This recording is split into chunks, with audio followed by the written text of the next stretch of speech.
That's why I have to make this video, because I promised everyone that I would talk about the rangefinder on the Mint camera. So welcome to the Mijon Show. This is where I used to work, and this is where I used to serve drinks. People would sit in front of me. I do card tricks, DJ a bit sometimes, I don't know. Well, definitely not having a camera right in front of me like I usually do on the Mijon Show. So if you've been to the bar that I worked at in Shibuya, you probably know what I usually do. And some of you who are watching this video are my bar friends, and some of you who are watching this just likes Mijonju. Let's just get right to the point. So I have a camera that's shooting exactly here. Boop boop. Okay, maybe not.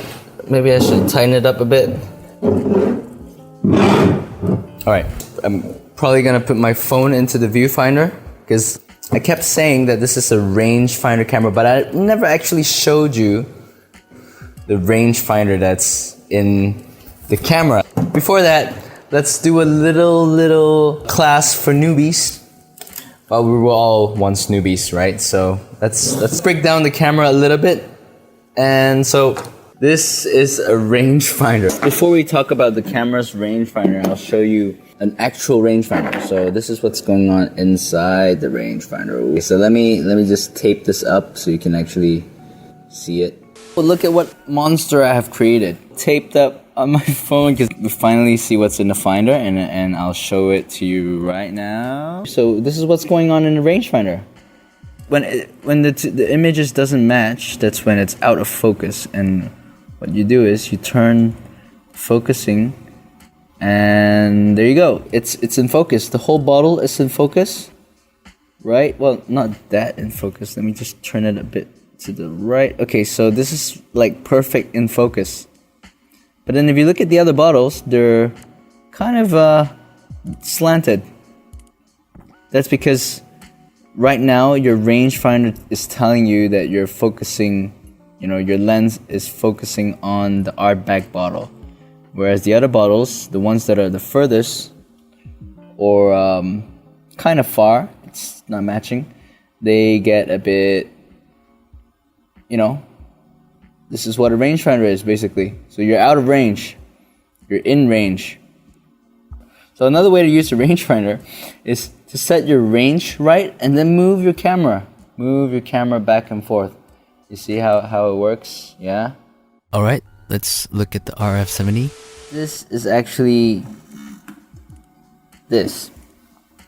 So this, basically what it does is what I showed you before. It's actually this. It's doing this.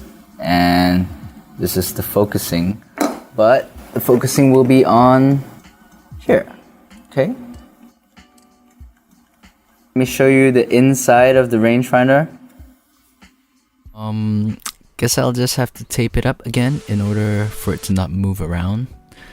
And voila, another monster. Well, as you can see here, it's just as I showed you before, but clearer. Excuse my hand shaking. Well, analog cameras don't have anti-shake stabilization. So sorry. And this is the real world application. Even for a prototype with a not so smooth focusing ring, it's not that hard to nail the focus. Alright, now you get the idea of the rangefinder. Now let's look at the viewfinder. Let's change the setup a little bit. Cool, okay.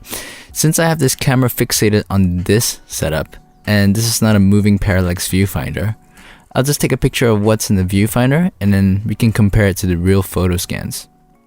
Maybe I chose the wrong place or lighting to do this demo, but let me compensate by slapping the frame lines on so you can see it. And let me turn down the opacity a little bit. Yep, perfect. Alright, let's put a pack of film in. Remember to eject the dark slide. Next, let's set the distance to 0.75. Snap. Now let's take the scan and compare it to the finder. And then to the frame lines of the fixated camera that is perpendicularly horizontal to, almost perfectly parallel to the floor. Of course, there's a little distortion from the lens because it's a lens comparing to a finder. It's a little bit different, but based on the photo, the actual crop of the 0.75 is around here. Okay, let's take this and compare it to the viewfinder. And now let's take this and compare it to the frame lines. It's actually slightly lower than the provided frame lines. Alright, let's switch over to 0.9 meters and compare it to the viewfinder again. And then now to the frame lines. Yep, alright, it's slightly lower again. Okay, let's do a little bit more here. Let's turn it to 1.4 meters compared to the viewfinder again. And then now to the frame lines. Yep, it's a bit lower. And here is at 3 meters compared to the viewfinder again. And now to the frame lines. Yes, okay. Let's lay all the layers out all together. Well, I know it's a rough drawing, but the frame lines are slightly off. But you will get used to it. It's not that off. Like, it's not like it's totally off. Once you get used to it, you kind of know it's in the lower right angle, right? Okay, so let's bring all the finders and all the photos back and all the frame lines back, and let's look at it side by side. Okay, feel free to pause the video if you need to.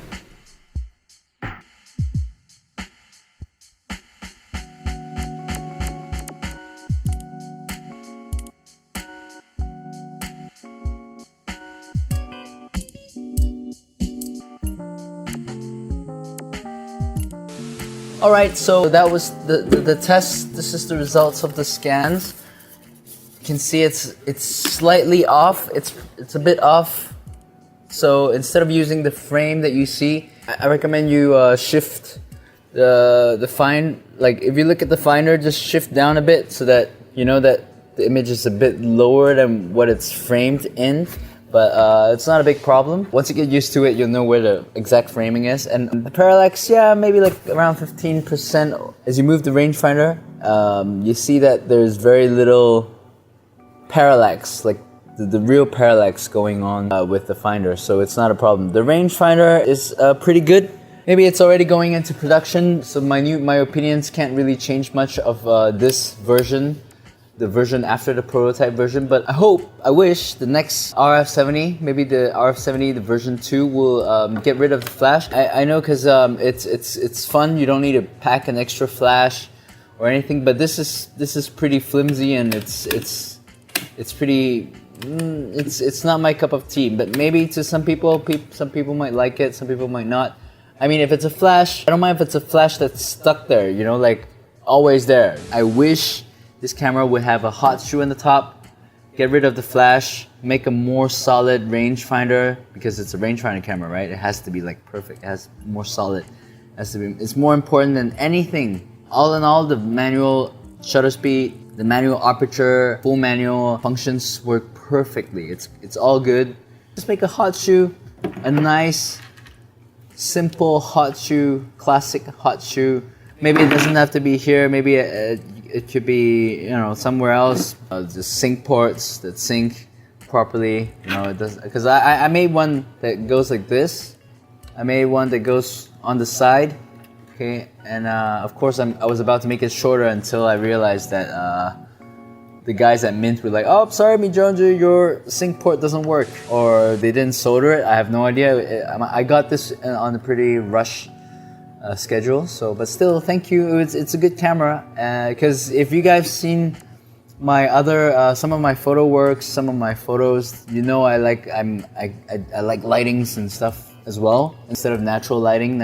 Natural lighting is actually harder than strobe and light designing and everything. I'm not saying it. They all have their own differences and difficulties. But anyway, I like strobes and lights and everything as well. So the point I can't try this out to show you guys is I feel a little bit sad about it. But obviously I will get my hands on the perfect version, and the perfect version will. I don't know when it's coming out. People keep asking me. Even I don't know when it's coming out. I've been using this for a few weeks now, since my last video. I've came across a problem. Well, not with the camera, but the problem with me. Just maybe my problem. When you pull it out, don't just push the side on the top. You gotta remember that you gotta pull out the bottom part as well. So both the top and the bottom has to be snapped properly. I mean, I tried it with the bottom not snapped properly, and you kind of have this like tilt shift effect, which is a fun experiment too if you want to try to do something creative. Right, so that's it. My final conclusion. It's an awesome camera. I think 다이다이 거의 간지다네. Yep. So thank you for watching, and I'll see you guys next time real soon with another Mijonju show about other instant cameras or maybe some other cameras and some of my other stuff. Like like Mijonju show is not only about cameras, because Mijonju show is about all the super cool cameras and super cool things, right? I'll see you guys next time real soon. Thank you for watching again. Bye bye.